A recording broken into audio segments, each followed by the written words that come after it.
অন্নপূর্ণা যোজনার ইতিমধ্যে যে স্ট্যাটাস চেক সেটা কিন্তু আবার শুরু হয়ে গিয়েছে। এই স্ট্যাটাস চেক করে দেখতে পারবেন যারা যারা এখনও পর্যন্ত টাকা পাননি, ঠিক কী কারণে পাননি, আপনার বর্তমান স্ট্যাটাস কী রয়েছে। কারো কারো দেখাচ্ছে অ্যাপ্রুভ, কারো কারো দেখাচ্ছে আপনার আন্ডার প্রসেস, কারো কারো দেখাচ্ছে ব্যাঙ্ক ভ্যালিডেশন ফেইল্ড, তারপর কারো দেখাচ্ছে আবার হচ্ছে আপনার ফেদার ভেরিফিকেশন। তো আরও কিন্তু বিভিন্ন ধরনের স্ট্যাটাস সেটা কিন্তু শো করছে।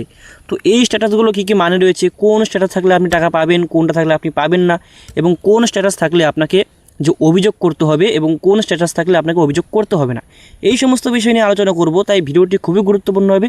যদি আপনি টাকা না পেয়ে থাকেন অবশ্যই কিন্তু ভিডিওটিকে শেষ পর্যন্ত দেখবেন। অন্নপূর্ণা যোজনায় যে প্রথমেই যে স্ট্যাটাসটা দেখতে পাচ্ছেন এটা হচ্ছে অ্যাপ্রুভ, অর্থাৎ অ্যাপ্রুভ যাদের যাদের দেখাচ্ছে তাদের কিন্তু অনেকেরই টাকা ঢুকে গিয়েছে। এবং যদি আপনার অ্যাপ্রুভ থাকা সত্ত্বেও সেখানে টাকা না ঢুকে থাকে, আজকে হচ্ছে 20 তারিখ, আজকের মধ্যে কিন্তু আপনার টাকা ঢুকে যাবে।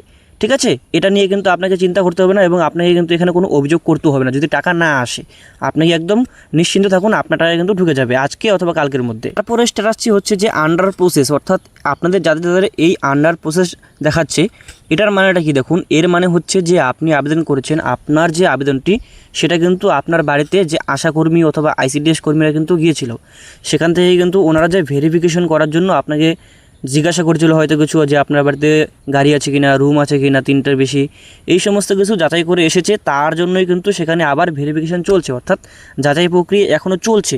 সেই কারণে কিন্তু এখানে আন্ডার প্রসেস দেখাচ্ছে।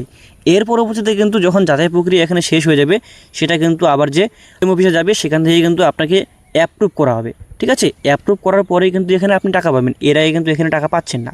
অর্থাৎ আপনাদের যাদের আন্ডার প্রসেস রয়েছে আপনাদের কিন্তু বর্তমানে ক্লেমও করতে হবে না, অভিযোগ করতে হবে না, কিছু করতে হবে না। ঠিক আছে, এখন আপনারা নিশ্চিন্তে থাকুন, আপনাদের কিন্তু পরবর্তীতে অ্যাপ্রুভ করা হবে, তার পরবর্তীতে কিন্তু আপনারা এখানে টাকা পাবেন। তো তারপর আপনাদের মধ্যে অনেকের স্ট্যাটাস এটা শো করছে যে রিজেক্টেড, তার পাশে লেখা রয়েছে মেবি ফেদার ভেরিফিকেশন। এর মানেটা কি দেখুন, যে আপনার যে আবেদনটি হয়েছে সেটা কিন্তু এখানে রিজেক্ট করে দেওয়া হয়েছে। ঠিক আছে, সেটা কী কারণে রিজেক্ট করা হয়েছে সেটা কিন্তু এখানে লেখা নেই, শুধু বলা হয়েছে রিজেক্ট করা হয়ে গিয়েছে। তো আপনাকে কিন্তু এটা অবশ্যই দেখতে হবে যে আপনার কী কারণে ঠিক রিজেক্ট হয়েছে, এবং এরই পাশাপাশি আপনার কিন্তু এখানে বলা হয়েছে মেবি ফেদার ভেরিফিকেশন, অর্থাৎ পরবর্তীতে কিন্তু আপনার এখানে যাচাই প্রক্রিয়া করা হবে। যদি আপনার রিজেক্ট হয়ে থাকে তার পাশে মেবি ফেদার ভেরিফিকেশন থাকে, মানে আপনার যে আবেদনটি রয়েছে সেটা কিন্তু এখানে যে আবার যাচাই প্রক্রিয়া হবে। ঠিক আছে, এবং যদি মনে হয় যে না আমি এখানে অবজেকশন করতে চাই তাহলে কিন্তু আপনি এখানে অভিযোগ জানাতে পারবেন, তার জন্য কিন্তু আপনাকে ক্লেম করতে হবে। ঠিক আছে, এর পাশাপাশি কী কারণে আপনার রিজেক্ট করা হয়েছে এটা কিন্তু অবশ্যই আপনাকে জানতে হবে, জেনে তারপরে কিন্তু এখানে আপনি ক্লেম করবেন। ঠিক আছে, অনেকেরই স্ট্যাটাস এটা দেখাচ্ছে যে bank validation failed, error code 2, কারোর দেখাচ্ছে ইরর কোড 1। এর মানেটা কি দেখুন, যে আপনার যে আবেদন করেছেন অ্যাপ্রুভ হয়ে গেছে, আপনার আবেদনটা অ্যাপ্রুভ সম্পন্ন হয়েছে, যখন টাকা ছাড়ছে সেই টাকা আপনার অ্যাকাউন্টে ঢুকতে অসুবিধা হচ্ছে। অর্থাৎ আপনার যে ব্যাংকের সেটা কিন্তু সমস্যা রয়েছে। কীরকম হতে পারে, যেমন আপনার ব্যাংকের নাম একরকম রয়েছে, আপনার আধার কার্ডের নাম একরকম রয়েছে, এই সমস্যাটা হতে পারে। তারপর এমনটা হতে পারে যে আপনার ডিবিটি লিঙ্ক করা নেই, তারপরে হচ্ছে আপনার ব্যাংকের সঙ্গে আধার লিঙ্ক করা নেই, হতে পারে যে আপনার অ্যাকাউন্টে ফ্রিজ হয়ে গিয়েছে, অর্থাৎ বন্ধ হয়ে গিয়েছে। এইরকম সমস্যা থাকলে সেখান থেকে কিন্তু যে টাকা আপনার অ্যাকাউন্টে ঢুকছে না, তার জন্য কিন্তু এখানে ব্যাংক থেকে এই স্ট্যাটাসটা এখানে দেওয়া হচ্ছে। স্ট্যাটাস থাকলে আপনাকে কিন্তু এখানে ক্লেম করার প্রয়োজন নেই। আপনার যে ব্যাংকের কোন সমস্যাটা রয়েছে সেটা আপনি একদম ব্যাংকে গিয়ে বের করুন যে আপনার ঠিক কী কী সমস্যা রয়েছে। তার পরবর্তীতে যখন এই সমস্যাটা ঠিক করবেন তার পরবর্তীতে কিন্তু আপনার এখানে অ্যাকাউন্টে টাকা ঢুকে যাবে। ঠিক আছে, এখানে কিন্তু আগে আপনি ক্লেম করবেন না। স্ট্যাটাস দেখা যাচ্ছে সেটা হচ্ছে ফেদার ভেরিফিকেশন। এই ফেদার ভেরিফিকেশন নিয়ে কিন্তু অনেক ধরনের স্ট্যাটাস দেখাচ্ছে, যেমন বলতে পারেন যে ফেদার ভেরিফিকেশন দেখাচ্ছে আপনার আন্ডার ইনকোয়ারি এএসডিডি, কারোর দেখাচ্ছে further verification income tax pay, কারোর এরকম দেখাচ্ছে যে further verification under enquiry government employ, কারোর দেখাচ্ছে যে ফেদার ভেরিফিকেশন পাক্কা রুম। ঠিক আছে, এই যে 4 ধরনের ফেদার ভেরিফিকেশন রয়েছে এটা নিয়ে আলোচনা করব। তো প্রথমে দেখতে পাচ্ছেন যে ফেদার ভেরিফিকেশন, এর মানেটা কি হচ্ছে, যে আপনার যে আবেদনটি সেটা কিন্তু আবার একদম ওনারা যে যাচাই প্রক্রিয়া করছে। ঠিক আছে, এখানে আপনার ফর্মটির মধ্যে কোনো সন্দেহজনক ওদের মনে হয়েছে, তার জন্য তারা আবার প্রথম থেকে একদম সম্পূর্ণ ভালোভাবে যাচাই প্রক্রিয়া করছে। এই স্ট্যাটাসটা যদি থাকে আপনাকে কিন্তু এখানে অবজেকশন, অভিযোগ বা ক্লেম কিছুই কিন্তু করতে হবে, কেননা এখানে কিন্তু আপনাকে কোনো কারণ দেওয়া হয়নি যে যার কারণে আপনি এখানে টাকা পাবেন না। যদি কারণ দেওয়া থাকতো সেক্ষেত্রে আপনি অভিযোগ করতে পারেন। ঠিক আছে, যদি এখানে যেহেতু কোনো কারণ দেওয়া নেই সেক্ষেত্রে কিন্তু আপনি এখানে অভিযোগ করবেন না।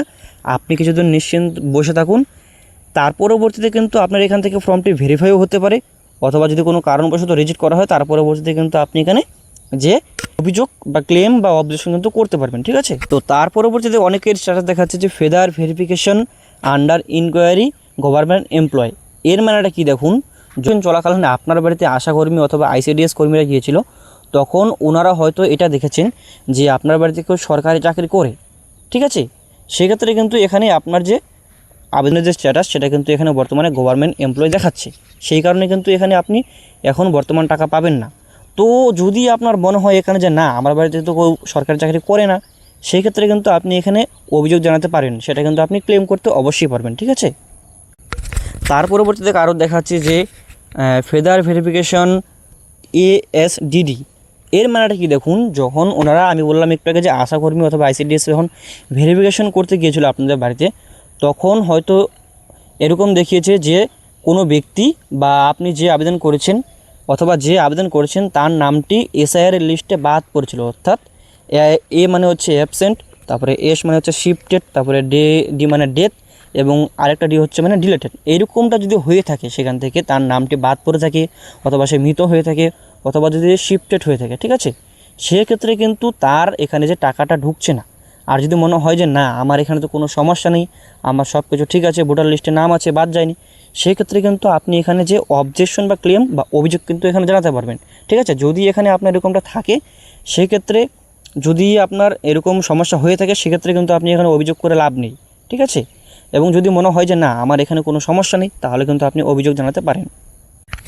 তার পরবর্তীতে অনেকের স্ট্যাটাস দেখাচ্ছে যে ফেদার ভেরিফিকেশন আন্ডার ইনকোয়ারি আপনার হচ্ছে ইনকাম ট্যাক্স পে।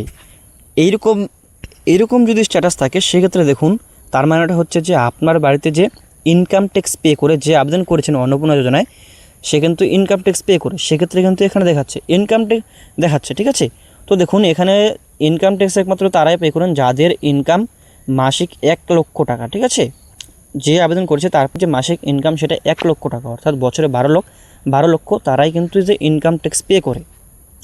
সেক্ষেত্রে অন্নপূর্ণা যোজনা যখন আবেদন করেছেন সেক্ষেত্রে যে ওনারা যে ইনকাম ট্যাক্স পে এখানে কিন্তু অনেকে ইউজ করে ফেলেছেন ভুল কারণে। ঠিক আছে, সেক্ষেত্রে কিন্তু যদি আপনার মনে হয় যে আমি ভুলবশত এটা দিয়েছি, সেক্ষেত্রে কিন্তু আপনি এখানে যে ক্লেম বা অভিযোগ করতে পারবেন।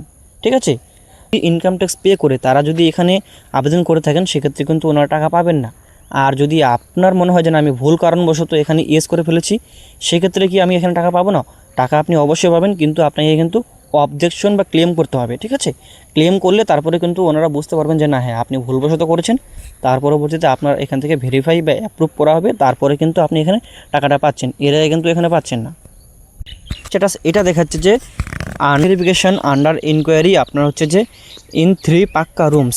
তো দেখুন এটা কিন্তু গ্রামের ক্ষেত্রে নয়, এই যে কারণটা দিয়েছে এটা কিন্তু শহরের ক্ষেত্রে দিয়েছে। ঠিক আছে, এই কারণটা কাদের দেবে? শহরের ক্ষেত্রে কিন্তু এই নিয়মটা লাগু ছিল, গ্রামের ক্ষেত্রে কিন্তু নয়। যাদের যাদের শহরে 3টে পাকা রুম রয়েছে তাদের ভেরিফিকেশনের সময় সেখানে কিন্তু বলা হয়েছে যে 3টে পাকা রুম, মানে আপনার বাড়িতে ধরুন একটা ঘর রয়েছে, সেই ঘরের মধ্যে 3টে থাকার রুম। ঠিক আছে, এমনি ধরুন মন্দির অথবা যেমন আপনার বাথরুম এগুলো কিন্তু নয়, যেই রুমে আপনি থাকেন মানে বেডরুম, সেই রুমটাকে কিন্তু এখানে 3টে রুম হিসেবে ধরা হয়।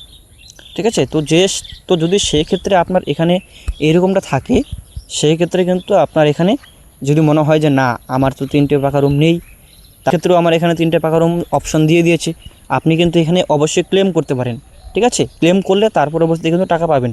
আর যদি আপনার ক্ষেত্রে এখানে যদি থেকে থাকে 3টে পাকা রুম শহরের ক্ষেত্রে, সেই ক্ষেত্রে কিন্তু আপনি এখানে টাকা পাচ্ছেন না, আপনার আবেদনটা কিন্তু এখান থেকে রিজেক্টও হতে পারে, অথবা আপনার কিন্তু এখান থেকে ভেরিফাইও হতে পারে। ঠিক আছে, এটা সম্পূর্ণ নির্ভর করছে হচ্ছে ওপর মহলের উপর। তো এখানে কিন্তু এই ধরনের স্ট্যাটাস যদি থাকে তাহলে কিন্তু আপনি এখানে বর্তমানে টাকা পাচ্ছেন না।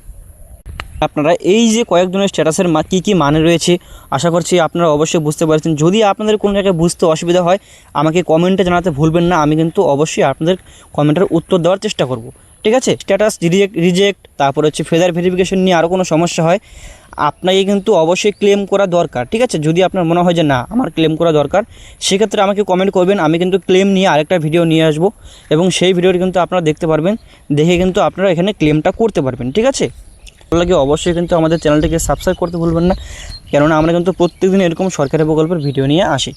তো দেখা হচ্ছে আপনাদের সঙ্গে পরবর্তী ভিডিওতে।